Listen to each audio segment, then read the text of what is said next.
جماعت اسلامی کے حوالے سے ہم دیکھتے ہیں کہ فلسطین کو ہمیشہ انہوں نے فلسطین کے لیے جو بھی مزاحمت کا علم اٹھانا ہو، پروٹیسٹ کرنا ہو، جد و جہد کرنا ہو، وہ اس حوالے سے بہت ایکٹیو رہتے ہیں. آئے دن غزہ مارچز ہو رہی ہوتی ہیں، اس حوالے سے کام کرتے ہیں. سیو غزہ کے ذریعے آپ نے نوجوان ہیں، ان کے اندر مشتعل تھے، ان کے اندر ایک بہت زیادہ غصہ تھا رجیم کی طرف سے کہ ایک نسل کشی ہو رہی ہے اور ہماری مسلم دنیا کی طرف سے کچھ نہیں کیا جا رہا. تو بجائے کہ کسی اور رستے پہ، کسی وائلنٹ رستے پہ وہ نکلتے، آپ نے ان کو ایک پیسفل پلیٹ فارم آفر کیا کہ اس کے ذریعے تم جد و جہد کر سکتے ہو، اپنی بات سامنے رکھ سکتے ہو. وہی کاز جو ہے جماعت اسلامی کا بھی ہے فلسطین کے حوالے سے، جس طریقے سے وہ پروٹیسٹ کرتے ہیں.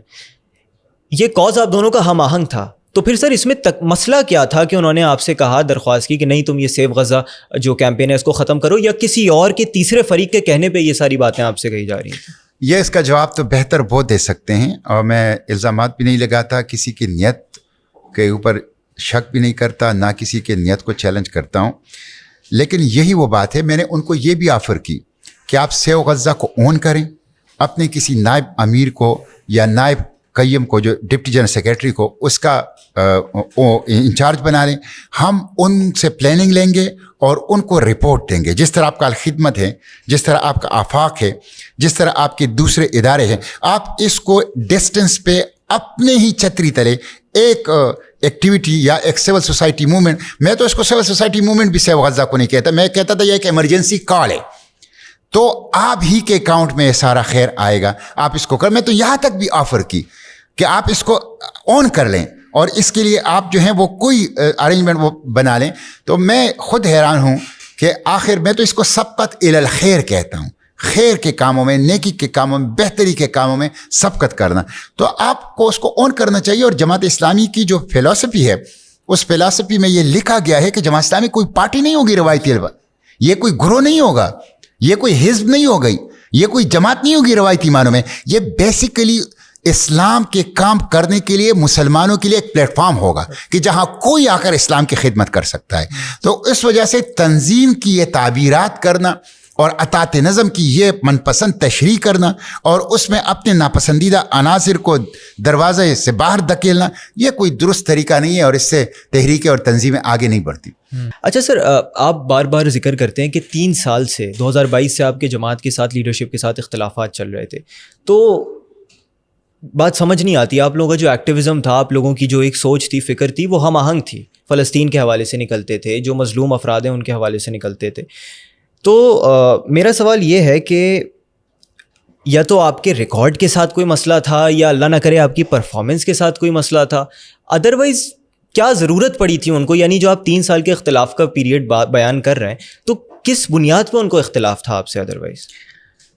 یہ میرے خیال میں نے کافی باتیں کر لی ہیں.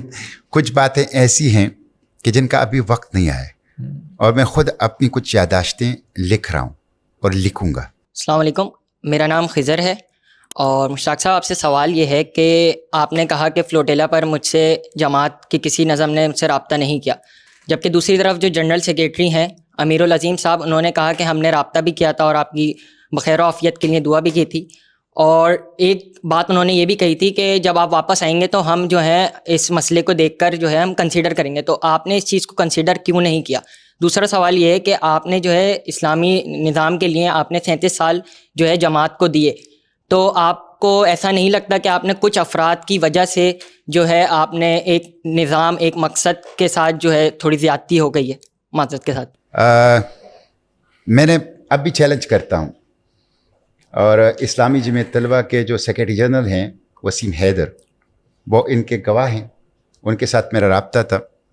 اور خود جماعت کی مرکزی شورا کے فیصلے کے مطابق انہوں نے باقاعدہ سرکولر کے ذریعے سے یہ اعلان کیا تھا کہ سینیٹر مشتاق کا ایشو پروونشل میٹر ہے، اس لیے آئندہ کے لیے متعلقہ صوبہ اس کو ڈیل کرے گا. تو اس فلوٹیلا پہ جانے سے پہلے جو میرا متعلقہ صوبہ تھا، میں نے وہاں سے باقاعدہ اجازت لی، اس کے باوجود مجھے نہیں جانے دیا گیا.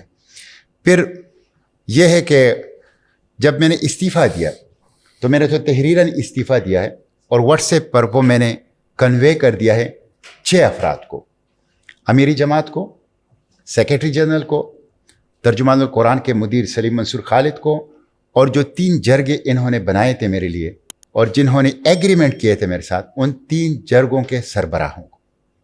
تو ان کے پاس اگر کوئی ثبوت ہے کہ انہوں نے مجھے یہ بھیجا ہے کہ جب آپ آئیں گے تو ہم دیکھیں گے, تو مجھے دکھا دینا. انہوں نے کوئی واٹس ایپ کیا ہوگا, انہوں نے کوئی خط لکھا ہوگا. خط تو نہیں لکھ سکتے اس لیے کہ میں سفر میں تھا, لیکن واٹس ایپ کیا ہوگا, استعفیٰ بھی میں نے واٹس ایپ ہی کیا ہے.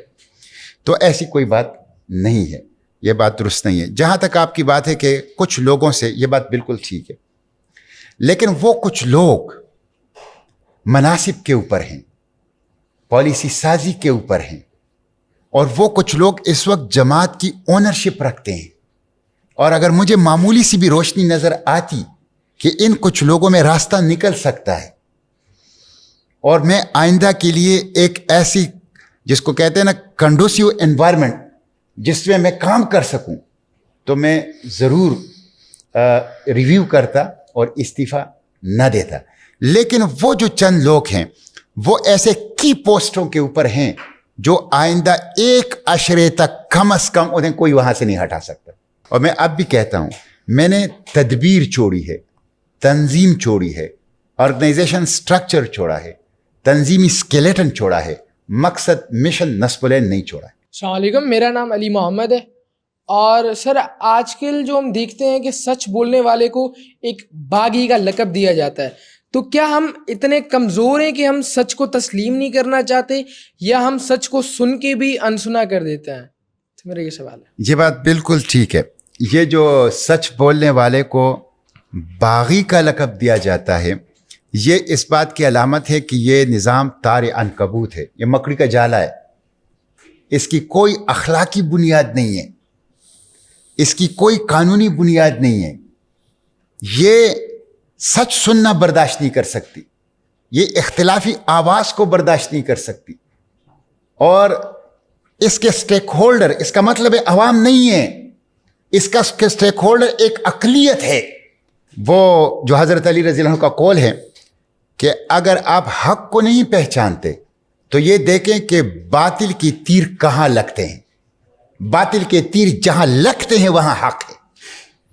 جہاں سے آپ کو باغی کا خطاب ملتا ہے وہ باطل ہے, اور جہاں جس کو باغی کا خطاب ملتا ہے وہ درست راستے کے اوپر ہے. السلام علیکم سر, میرا نام عماد عثمان ہے. سر کشمیر کا فلسطین کا مسئلہ ہمارے لیے تھوڑا ایموشنل مسئلہ ہے, ہونا بھی چاہیے, لیکن آج کے پاور ڈائنامکس دیکھتے ہوئے اس کا ریئلسٹک سولوشن کیا ہے؟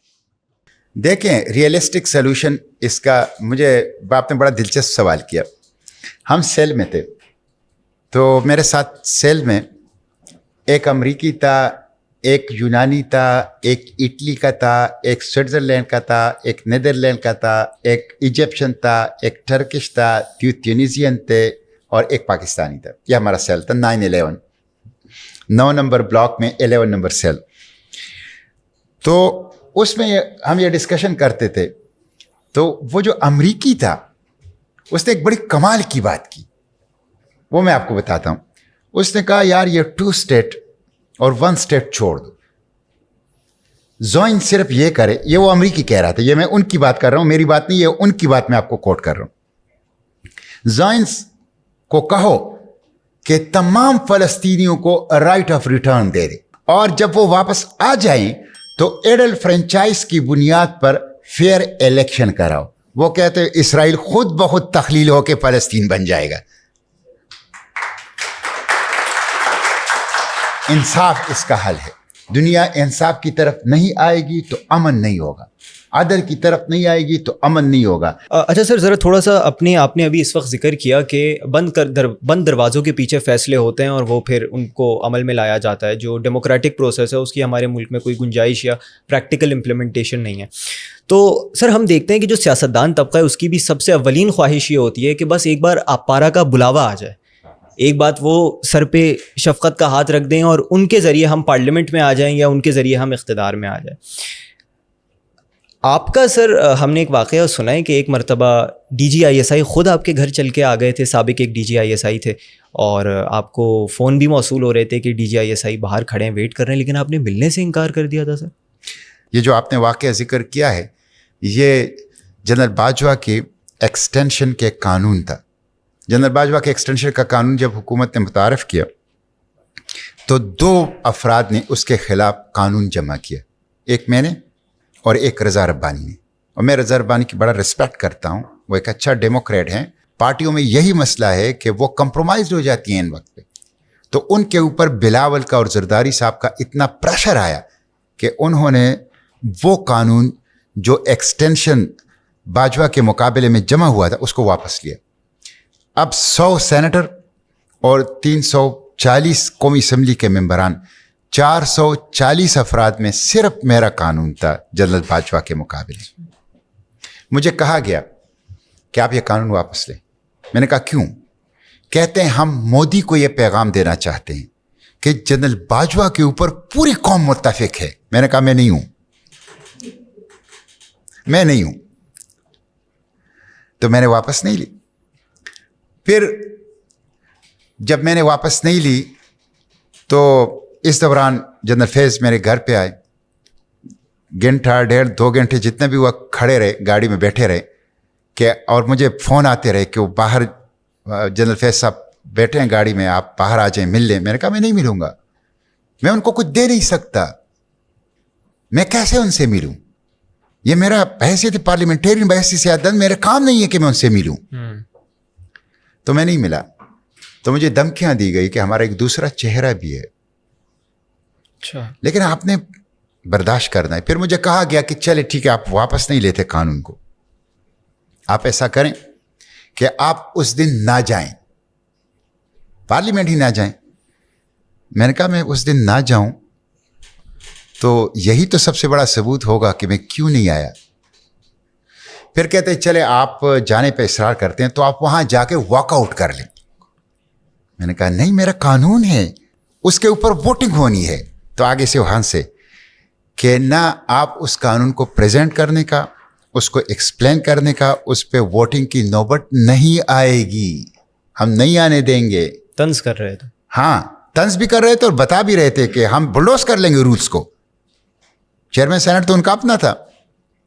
تو میں نے کہا اگر آپ بلڈوز کر لیں گے تو میں احتجاج کروں گا اور میں دھرنا دوں گا چیئرمین سینٹ کے ڈائس کے سامنے. اور وہی ہوا.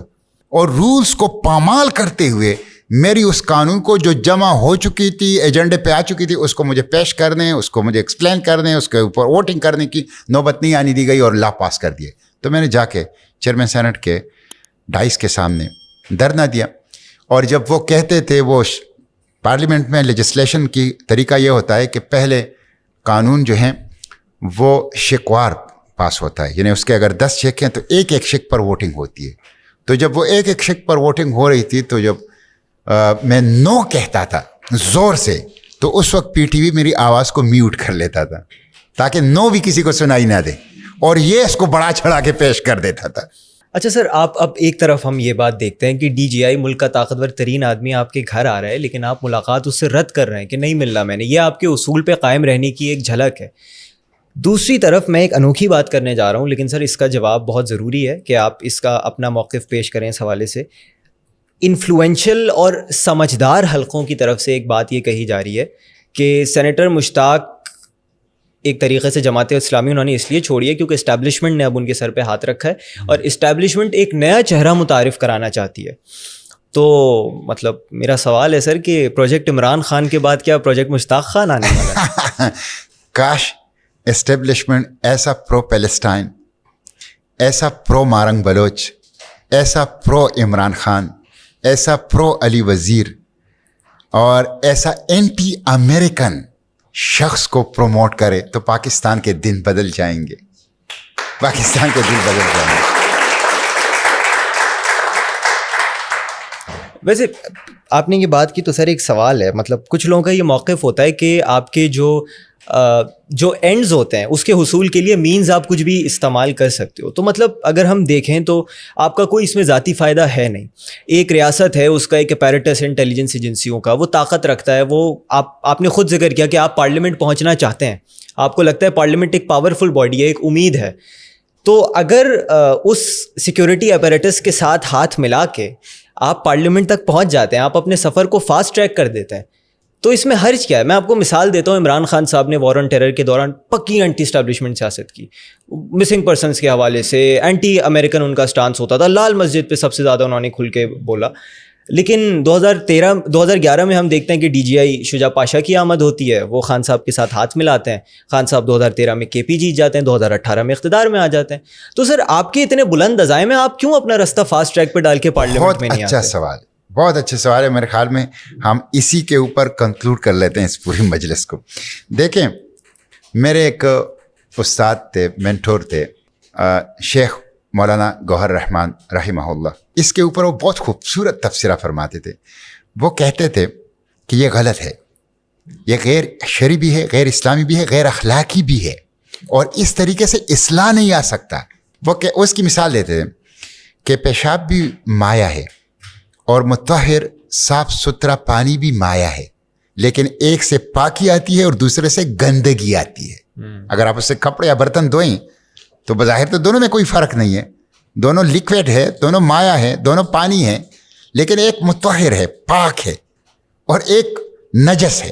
اگر مینز ٹھیک نہیں ہے تو اینڈ ٹھیک نہیں ہو سکتا. اور یہ جو آپ نے دلیل دی عمران خان کی, کاش عمران خان یہ غلطی نہ کرتے. ان کو اقتدار میں آنا تھا, عوام ان کے ساتھ تھے, یوتھ ان کے ساتھ تھی. وہ جو اسٹیبلشمنٹ کے ہر وقت باسکٹ میں ہوتے ہیں وہ ان کے اوپر مسلط کر دیے گئے, اور ان کو اس بات کا احساس نہیں ہوا.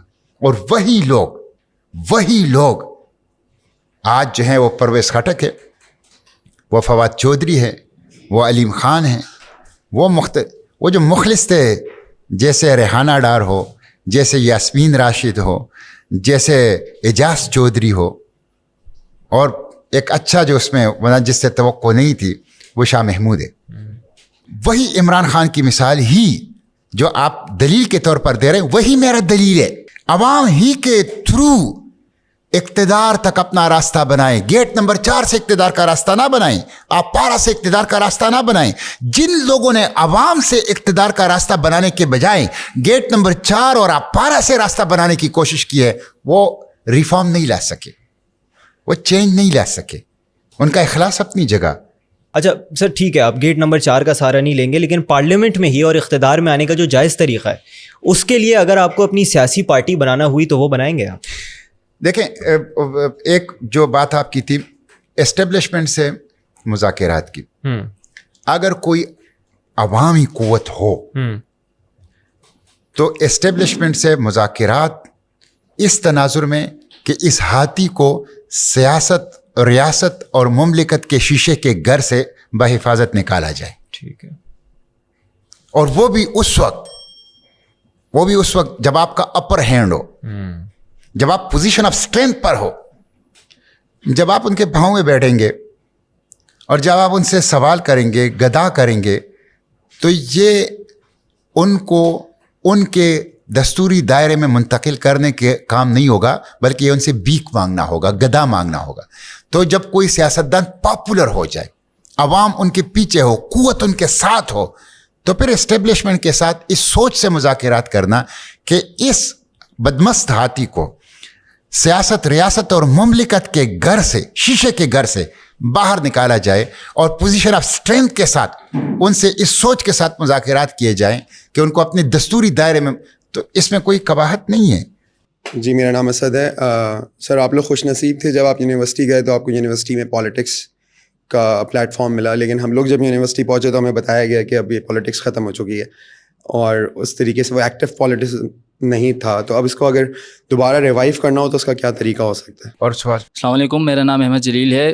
مشتاق صاحب, میرا سوال یہ ہے کہ آپ کی جو 3 Rs کی موومنٹ ہے, اس کا طریقہ کار بڑا دلچسپ ہے. اس کی وجہ یہ ہے کہ جو لوگ آج جیل میں ہیں, جن کے لیے آپ آواز اٹھائیں گے, وہ کل ایکسٹینشن انہوں نے ہی دی تھی, اور آج جو اقتدار میں کل وہ ایکسٹینشن دیں گے, اور جب وہ اپوزیشن میں ہوں گے تو آپ ان کے لیے آواز اٹھائیں گے.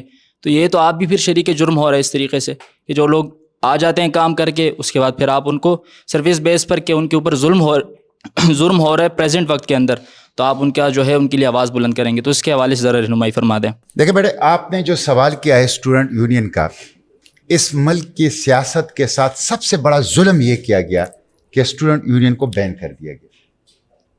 2 نرسریاں ہیں سیاست کی جہاں سے جنون پولیٹیشین نکلتے ہیں, ایک اسٹوڈنٹ یونین اور دوسرا لوکل باڈیز, اور یہ سوتے, یہ سرچشمے خشک کر دیے گئے. تو پاکستان کی پولیٹیکل پارٹیز